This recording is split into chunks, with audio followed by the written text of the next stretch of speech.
Let's take a different approach from something that you're more into sort of the story formation and producing the show. But what Sure. if someone comes to LA and wants to be a reality star? Okay. What do they have to have? Mm-hmm. What do they need to do? What are some Okay. of the things?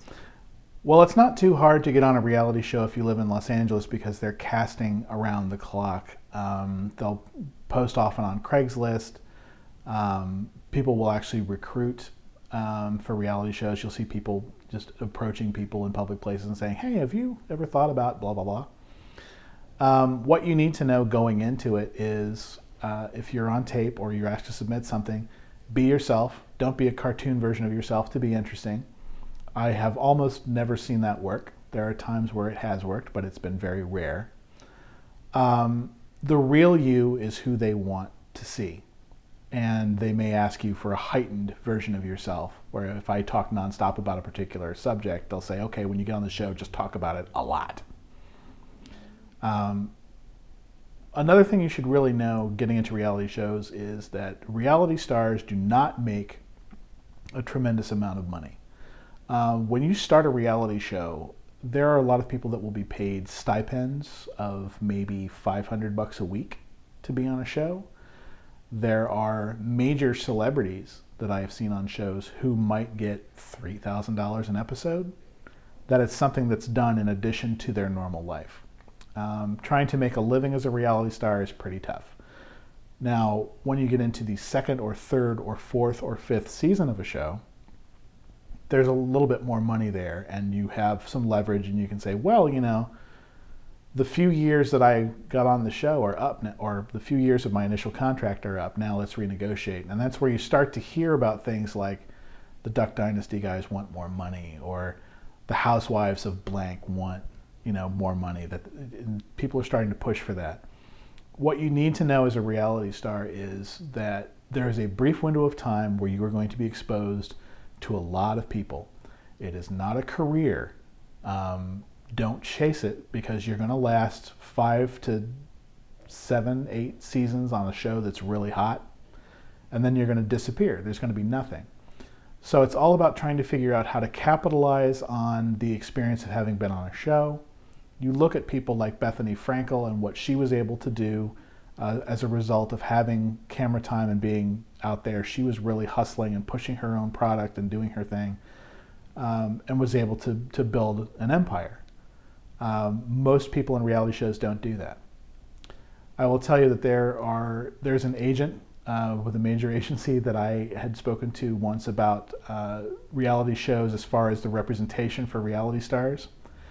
His take was, every year a show like Big Brother will come out and there will be a huge cast of people that all decide that they want to be represented when the show ends.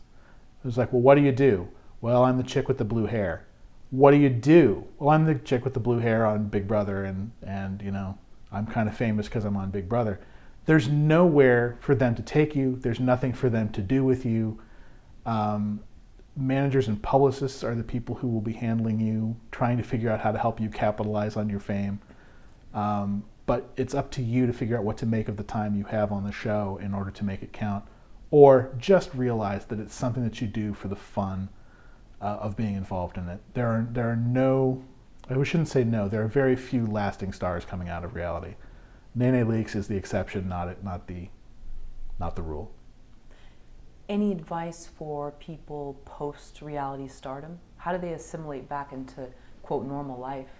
Or maybe that's one of the things they have to realize is that it's always going to follow them? I think that if you have some level of notoriety for being a pain, or being somebody who's kind of like the character that's always sort of jabbing at people, if that's what you have a reputation for, that's very hard to shake. And it can follow you into a job. It can follow you into your life where people just perceive you as the person that you've been on the show. I know some people personally that has happened to. But most people who are on reality shows, unless there's a super negative thing surrounding you, can assimilate back into normal life fairly easily. You might get a hello at the grocery store, hey, weren't you on so-and-so? But there's so much content out that people don't really, it's not something that lasts a long time, and you just have to have a mindset going into it that this is something that I want to do because it'll be fun, it'll be an adventure for me. But it's not a career move. It's like a 1%. It's not a career move. If you have a very specific agenda, if you're going on a show like Project Runway, or you're going to do a show where it's about your talent or your skill or your ability, and your talent or skill or ability is showcased on that show, that's slightly different. You'll be, you may be approached by people after that. There are crazy opportunities that are afforded to you while you were on the shows that just don't tend to last. You get paid to open a nightclub. Just show up and wave at people and say hello and let's get this party started, and then you're in a car and you're gone. There are crazy things that can happen to you while you're on the show, but it's not something that's designed to last.